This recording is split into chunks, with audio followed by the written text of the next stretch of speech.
Orlando, Virginia Tech, Sandy Hook, places where the three worst mass shootings took place in the nation. You might have heard these tips before in an active shooter situation: run, hide, fight. But a former police officer says it's much more than that. ABC 13's Priscilla Kaiser took his class and found out if you want a chance at surviving a mass shooting, he says you need to disrupt the shooter's plan.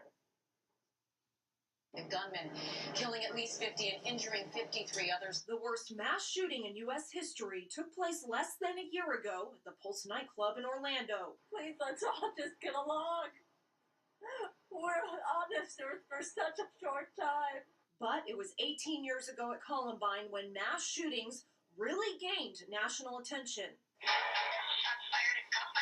13 people killed, 24 others injured. A tough reality for any parent to endure. I want him to be able to save his own life, and then hopefully in the process save somebody else's life. Greg Gonino worries about school shootings, especially with a teenage son in the 8th grade.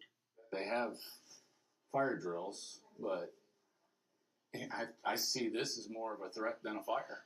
That's why Gonino, joined by his son Kai, took this course in case one day they have to protect themselves from an active shooter. We're sitting here right now, we hear bam, bam, bam, bam. Marco Galbraith of T4Tactics knows mass shootings are a reality. He teaches people of all ages how to survive one. When somebody drops something, it doesn't go.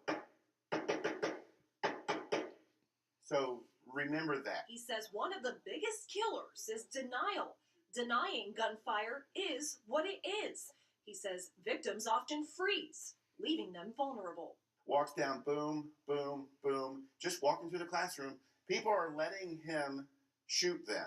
They're just sitting there like you guys are. That was nearly 10 years ago at Virginia Tech, as a student who survived 2 gunshot wounds told him.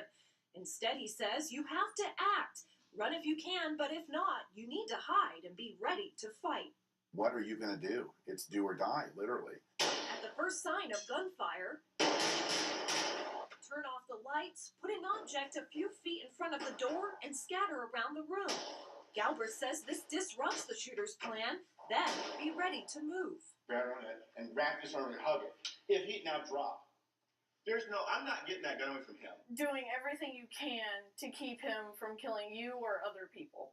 14-year-old Kai Gonino likes to think he would turn into what the instructor calls a sheepdog, someone who rises to the occasion. He practices waiting by the door for a potential gunman to walk in, ready to take him or her down.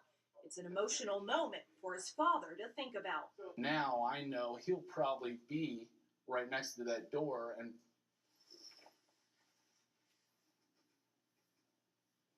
maybe grab one of his buddies to, help him. Galbraith says one of the biggest mistakes people make is not running when they can. If you're interested in learning more about his course, the information is in my article on our website, WSET.com. Noreen? All right.